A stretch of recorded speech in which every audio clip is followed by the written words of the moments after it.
Hello guys! So ayan, di ba may pinakita po ko sa inyong gulay at nakapost na rin po yun. Ito na po yun, yung repolyo. Ayan, malilit lang po yung hiwa.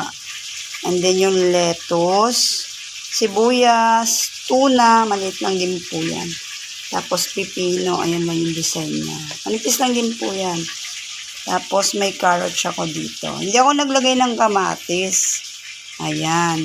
So, ayan po yung kabuuan ng aking tuna salad. Oh. Bali mamaya po, haluin po natin yan. Para sila ay mag-combine. Healthy food. Yan. Hindi naman po kailangan mahal eh. Kaya po mag-budget. Yun.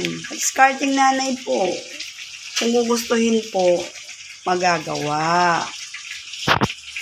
Di po ba? Ayan. So, haluin na po natin yan. Babay po ako. So, ayan na po siya, guys. Oh, diba? Oh.